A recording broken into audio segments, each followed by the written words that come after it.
Bismillahirrahmanirrahim. Ajaran pertama, perhatikan sebelum ke mandi janabah. Ajaran pertama, Nabi SAW tidak ditemukan di dalam riwayat berhubungan badan atau seksual di siang hari, selalu di malam hari. Ya. Bila Rasulullah SAW berhubungan dengan istrinya, itu selalu di malam hari. Jadi kalau bapak ibu ingin mengikuti sunnah, mengikuti Rasulullah, maka usahakan semaksimal mungkin kalau ingin melakukan hubungan, lakukan di malam hari, bukan siang. Oke, baik. Sekalipun tidak ada larangannya, tapi Nabi mengajarkan di malam hari. Teruskan. Kemudian setelah masuk kamar mandi, akan melakukan mandi. Setelah selesai, bukan wudhu ya, masuk kemudian akan mandi. Bagaimana cara mandinya? Dan mandi itu disebut dengan mandi apa? Dalam istilah fikih, mandi setelah berhubungan suami istri itu disebut dengan mandi janabah atau mandi junub. Saya tulis bahasa Arab ya. Mandi janabah atau junub. Bukan janub tapi junub. Kalau janub itu artinya selatan, shimal utara. Kalau junub itu mandi yang dilakukan setelah berhubungan. Perhatikan, janabah atau junub itu terambil dari kata al-janbu, janabah.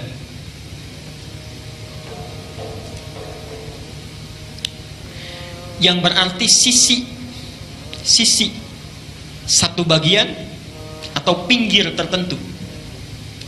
Sisi satu bagian atau pinggir tertentu. Karena itu orang Arab kalau mengatakan saya di satu sisi, kamu di sisi yang lain. Ana fi hadzal janib wa anta fi janibin akhar. Jelas ya? Satu bagian tertentu. Kalau ini ingin dijamakkan, maka jamaknya menjadi junub atau jawanib. Jelas ya? Sifatnya disebut dengan janabah. Jelas sampai sini? Baik. Kenapa mandi itu disebut dengan mandi janabah? Beda dengan mandi yang biasa, ingin memberi kesan bahwa dalam mandi itu semua sisi, semua bagian yang ada dalam tubuh kita itu mesti tersapu dengan air. Oke? Jadi bukan seperti mandi biasa yang mungkin sebagian ada yang tidak terbasuh. Disebut dengan janabah, semua sisinya mesti terbasuh. Tulis hadisnya. Aisyah, hadis Al-Bukhari, nomor hadis 248. Hadis Al-Bukhari nomor hadis 248. Al-Bukhari 248. Muslim nomor hadis 316. Saya ajarkan caranya bagaimana Nabi mengajarkannya. Ini hadis riwayat Aisyah. Nanti yang kedua dari Maimunah binti Al-Harith. Mohon Bapak ya, Ibu fokus di sini. Barangkali sudah puluhan tahun ada yang keliru kita. Oke. Pertama, hadis riwayat Aisyah dulu. Rasulullah SAW ketika beliau hendak mandi janabah, itu yang dilakukan adalah menuangkan air dulu, membasuh kedua tangannya. Oke? Jadi dua tangannya dulu dibasuh. Kemudian setelah itu, ini gambaran umumnya, beliau berwudu seperti wudunya untuk sholat. Jelas sampai sini? Basuh tangan, berwudu seperti wudu untuk sholat. Yang ketiga, dari bejana yang sudah disiapkan itu, kalau kita mungkin gayungnya sudah ada, mengambil sebagian air, kemudian menyela-nyela rambutnya, diratakan dengan tangannya. Jadi tidak langsung menyiram air Pak ya. Tidak langsung menyiram air Ibu ya. Jadi yang pertama ingat, air diambil untuk basuh tangan kita dulu. Yang kedua apa? Berwudu seperti wudu untuk salat. Sebentar Pak, itu riwayat hadis Maimunah. Oke, saya sampaikan bagian pertama dulu. Nanti diperinci di Maimunah binti Al-Harith. Yang kedua apa? Berwudu dulu. Yang ketiga apa? Menyela-nyela kepala atau rambutnya, rambut kita. Yang keempat, kemudian mengambil air, membasuh, menyiramkan di kepala keseluruhan. Belum ke sini dulu, belum ke badan ya. Baik. Saya ulangi pelan-pelan. Satu, mencuci tangan. Kedua, berwudu seperti untuk sholat. Ketiga, menyela-nyela rambut, meratakan keseluruhan. Keempat, menyiram rambut keseluruhan di kepala. Setelah itu, baru disiramkan secara keseluruhan. Jelas sampai sini?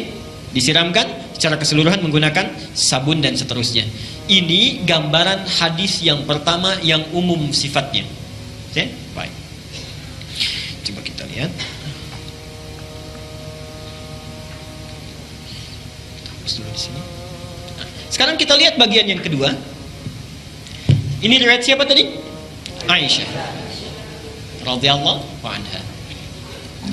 Sekarang Nabi SAW ketika tinggal di rumah Maimunah, okay, kemudian setelah itu berhubungan dengan Maimunah binti Al-Harith, salah satu istri beliau. Kemudian Nabi SAW melakukan mandi janabat saat itu. Hadisnya diriwayatkan oleh Maimunah dari Abdullah bin Abbas. Abdullah bin Abbas di Al-Bukhari nomor hadis 265. Perhatikan. Sebentar, saya menyimpang dulu pelan-pelan. Ibu masih ingat Bapak kisah Ibnu Abbas itu? Anaknya usia berapa tahun? Baik, silahkan cek pertemuan kita yang lalu, hadis Abu Daud nomor hadis 1365 itu ya. Ibnu Abbas dalam usia 4-5 tahun itu memaksa ingin tinggal di rumah bibinya Maimunah. Jadi Maimunah ini bibinya Ibnu Abbas. Tinggal di sana, ingin melihat bagaimana sifat bangunnya Nabi dari tidurnya sampai tahajud. Saya pernah terangkan ini ya. Baik. Ibnu Abbas memperhatikan itu, berdiri di depan kamar Nabi, diperhatikan bagaimana kira-kira Nabi bangun tidurnya. Sampai kemudian tahajud, diajak beliau untuk menunaikan tahajud. Ternyata tidak berhenti sampai di situ. Kelak kemudian hari, Ibnu Abbas ini karena sungkan bertanya kepada Aisyah kan, kalau Maimunah itu bibinya, bertanya kepada Maimunah bagaimana caranya Nabi SAW bermandi janabat. Disinilah muncul bagian yang kedua yang lebih terperinci. Satu, kata Maimunah, Nabi SAW bila hendak beliau bermandi janabat, perhatikan, satu, mengambil air dengan tangannya, okay? Lalu kemudian mencuci kemaluannya dengan tangan kirinya. Okay? Nah, kalau Bapak tadi sampaikan, kalau ingin cari referensinya, itu bukan riwayat yang Aisyah, tapi riwayat Maimunah binti Al-Harith. Ini bagian yang pertama. Yang kedua, hampir mirip dengan yang tadi, menyela-nyela bagian rambutnya. Okay. Bagi perempuan ada dua cara. Boleh diikat, dikepang, karena Maimunah itu juga pernah diikat, dikepang. Langsung bertanya pada Rasulullah, ya Rasulullah, apakah saat mandi perlu aku uraikan rambutku? Kata Rasulullah, tidak perlu, cukup kamu guyur semuanya itu, dan bila telah merata sah mandimu. Jelas ya? Baik. Kemudian setelah diratakan, lebih baik kemudian bisa diuraikan. Setelah itu selesai, kemudian diguyur, selesai sampai sini, baru kemudian berwudu seperti wudu layaknya sholat. Tapi kaki belum dibasuh. Kaki belum dibasuh. Saya ulangi, ambil air, basuh kemaluan dengan tangan apa? Kiri. Setelah itu menyela-nyela kepala. Setelah itu ambil air, kan? Basuh, baik siram, berwudu seperti layaknya wudu akan sholat, tapi kaki kita belum dibasuh. Jadi cuma sampai telinga ya. Baik. Setelah itu siramkan secara keseluruhan. Terakhir setelah selesai baru cuci kaki. Jelas sampai sini? Nah, ini bisa ditemukan di Al-Bukhari nomor hadis 265.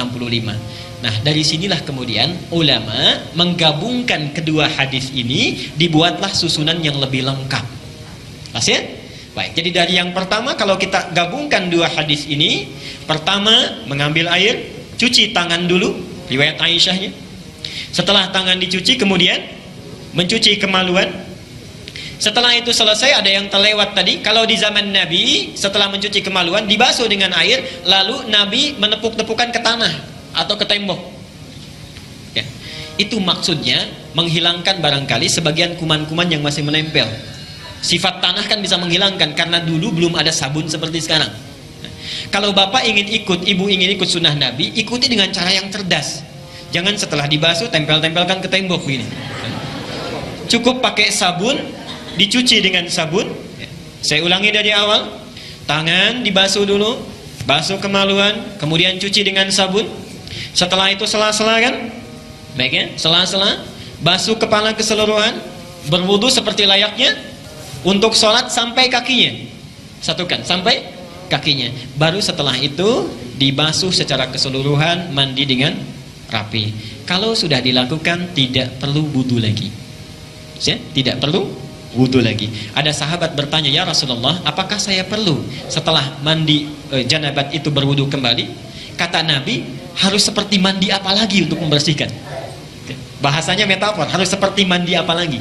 Artinya setelah wudu setelah mandi tidak perlu wudu lagi. Jelas sampai sini? Baik.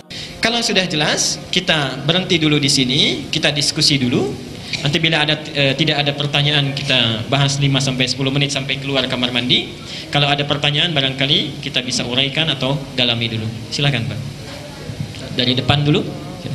Ibu yang ada ingin bertanya nanti silahkan, setelah itu dari belakang, setelah ini kalau ada yang ingin dituliskan silahkan disampaikan ke depan. Silakan, Pak. Assalamualaikum warahmatullahi wabarakatuh. Ustaz, mau bertanya sedikit aja Ustaz. Kalau seandainya kita pas wudhu itu, selesai wudhu kemudian batal gitu, kemudian kita wudhu lagi atau langsung meneruskan mandinya itu sampai dengan selesai, nanti kalau mau sholat baru wudhu lagi. Demikian, terima kasih Ustaz. Assalamualaikum warahmatullahi wabarakatuh. Assalamualaikum. Ini saat mandi, Pak ya. Saat mandi batal. Ini tahapannya. Jadi kalau kita ambil urutannya, setelah kemudian kita mengguyur kemudian berwudu, dalam proses itu batal. Misalnya apa yang perlu dilakukan? Baik, kita telah ketahui bahwa hal-hal ada yang membatalkan wudu yang telah kita ketahui bersama. Saat itu batal maka diulangi dari awal untuk berwudunya saja. Untuk berwudunya saja. Karena kita masuk kepada tahapan wudu. Ya. Selesaikan itu, ulangi dari awal, selesaikan. Kalau kemudian setelah itu kita mandi secara keseluruhan, maka kemudian terpegang atau ada apa dan sebagainya, itu tidak mempengaruhi wudunya. Tidak mempengaruhi wudunya karena telah masuk kepada fase mandinya. Jelas sampai sini? Baik. Dan kalau sudah mandi tidak perlu wudu lagi. Sekalipun mungkin mohon maaf ya, mohon maaf sebesar-besarnya saat mandi ada yang terpegang dan sebagainya, ya. Dalilnya At-Tirmidzi, hadis At-Tirmidzi nomor hadis 107. Ya. Jami' At-Tirmidzi, ada yang menyebutnya Sunan At-Tirmidzi nomor hadis 107. Bila sudah mandi tidak perlu wudu lagi. Jelas saya kira? Baik. Bapak tadi silakan sebentar Bu ya. Silakan. Assalamualaikum warahmatullahi wabarakatuh. Ustaz mau nanya, tadi kan katanya kamar mandi itu kan tempatnya setan. Kalau kita berwudu katakanlah mungkin di rumah kita nggak ada tempat wudu khusus, kita ngambil wudu di sana, itu gimana hukumnya? Kedua, waktu kita mandi janabat tadi, apakah setelah rambut kita basah, apakah mengikuti siram kanan dulu atau kiri atau langsung semua? Terima kasih. Assalamualaikum warahmatullahi wabarakatuh. Assalamualaikum. Untuk berwudu, kalau kita memiliki tempat wudu, mid'at atau daratul miyah ya, itu maka sebaiknya dilakukan di tempat wudu. Tapi kalau tidak ada di kamar mandi pun tidak apa-apa. Karena Nabi pun kadang-kadang berwudu di kamar mandi, fil hammam. Dan hadis ini menunjukkan bahwa Nabi berwudu di kamar mandi. Karena itu diajarkan doanya bagaimana saat masuknya supaya dihindarkan dari pengaruh-pengaruh setan. Diboleh berwudu di kamar mandi dengan menghilangkan segala hal-hal yang buruk pada saat itu. Yang kedua, mendahulukan yang kanan kemudian mengikuti yang kiri, itu bagian dari adab. Bagian dari adab. Tapi di hadisnya tidak disebutkan apakah kanan dulu atau kiri dulu. Langsung mengguyur keseluruhan. Tapi ulama memberikan adab kepada kita, sebaiknya dilakukan yang kanan dulu, kalau sudah merata dengan baik baru yang kirinya, baru setelah itu keseluruhannya. Tapi kalaupun ada yang melakukan keseluruhan sekaligus, itu sudah dianggap sah. Jelas saya kira ya? Baik. Silakan Ibu. Baik. Haid dengan nifas, ataukah sama ataukah tidak? Baik. Ada sementara ulama yang menyamakan, tapi pendapat yang paling kuat yang membedakan. Pendapat yang paling kuat membedakan dalam beberapa hal tertentu saja. Beberapa hal tertentu saja.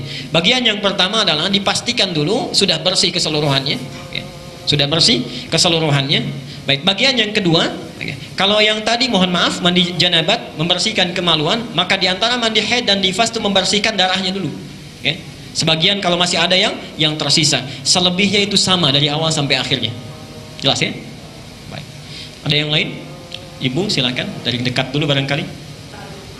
Assalamualaikum warahmatullahi wabarakatuh. Ya.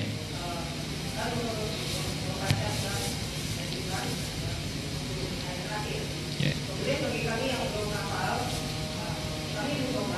Ya.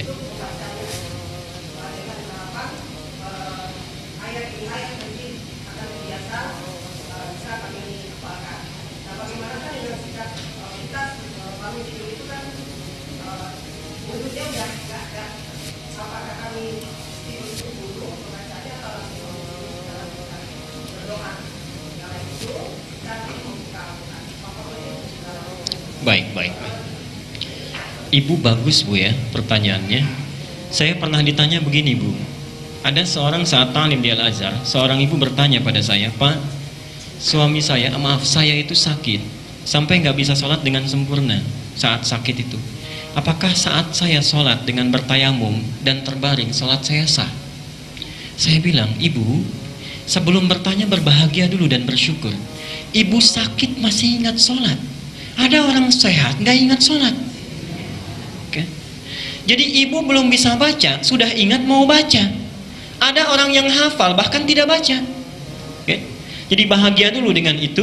Bisa dilakukan dengan cara yang lain. Setelah ibu sambil berusaha menghafal sampai hafal, setelah itu boleh silakan setelah berwudu ibu baca dulu itu, kemudian resapi maknanya. Prinsip ayat itu sebetulnya bukan mengajarkan bacaan yang kita bacanya, tapi ingin memaknai pesan-pesan yang ada di sana, yang mesti kita ambil spiritnya, bawa dalam aktivitas yang akan kita tunaikan setelah kita bangun dari tidur itu. Itu maksudnya. Jadi kita dipaksa untuk mengingat setiap bangun tidur. Jangan sampai dari mulai bangun itu ada satu aktivitas tidak diniatkan karena Allah. Itu maksudnya. Kadang-kadang manusia kan suka lupa. Oke? Baik. Itu saya kira. Silakan Ibu dari belakang tadi. Silakan.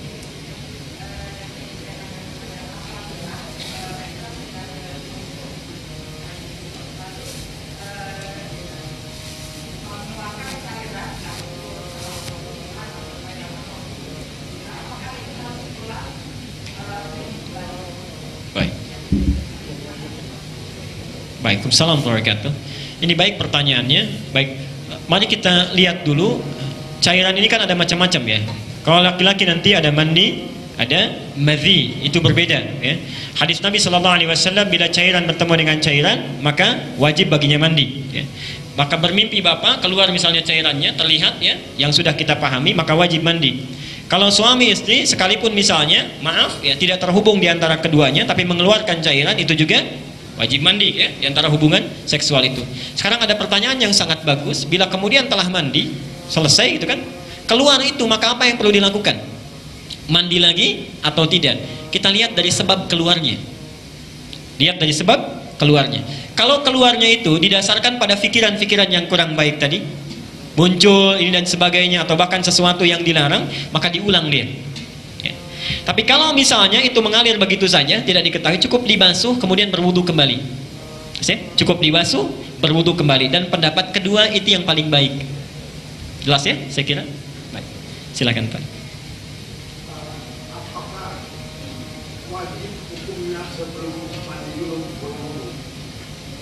Baik, apakah wajib hukumnya sebelum mandi junub itu berwudu? Para ulama berselisih pendapat di sini, tapi pendapat yang paling kuat hukumnya tidak wajib. Dan sah sekalipun dia tidak berwudu, mandinya tetap sah. Apa dalilnya? Buka Al-Maidah surat kelima ayat ke-6. Wa in kuntum junuban fattahharu. Wa in kuntum junuban fattahharu. Dan jika kalian telah berhubungan suami istri, melakukan junub, fattahharu, maka mandi besarlah dengan bersuci. Tidak disebutkan wudunya. Kenapa tidak disebutkan wudunya? Ayat ini kan membagi kepada 3 bagian. Satu, ayat tentang wudu. Ya ayyuhalladzina amanu idza qumtum ila sholati faghsilu wujuhakum wa aydiyakum ilal marafiq wamsahu bi ra'usikum wa arjulakum ilal ka'bain. Bagian yang pertama, kan? Bagian yang kedua, ketika tidak menemukan air, maka diminta untuk bertayamum. Fa illam tajidu ma'an fatayammamu sa'idan thayyiban, kan? Bagian yang ketiga, kalau kita kemudian berhubungan, ingin kemudian melakukan mandi junub, redaksinya lain, kan? Wa in kuntum junuban fattahharu. Jika kalian melakukan hubungan suami istri kemudian mandi junub, cukup dengan bersuci secara keseluruhan, fattahharu. Nah, disinilah kemudian para ulama memberikan 2 penafsiran. Satu, kalau ada di antara kita yang tidak berwudu saat itu terlewat, mandi begitu saja, maka sudah dihukumi sah. Maka dihukumi sah. Nah, tidak perlu diulang. Tapi yang paling sempurna dan terbaik adalah mengikuti sunnah Nabi dengan berwudu terlebih dahulu. Itu sepakat ulama di situ. Saya kira jelas. Silakan Ibu. Assalamualaikum warahmatullahi wabarakatuh. Ya.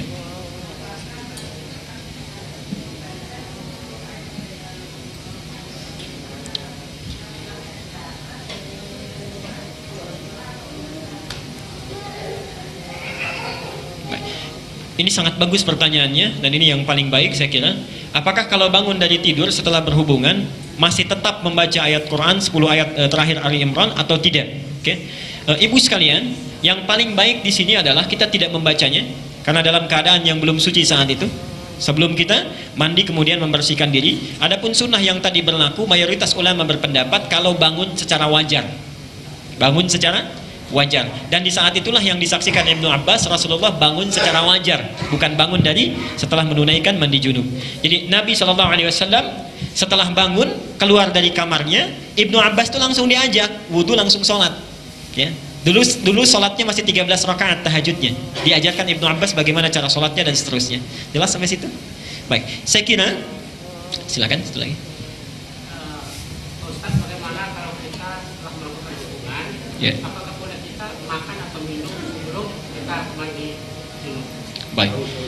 Tidak ada larangan yang spesifik untuk itu, tapi para ulama dari akhlaknya sebaiknya meminta kita untuk tidak memakan atau meminum sesuatu dulu sebelum kita membersihkan diri. Oke?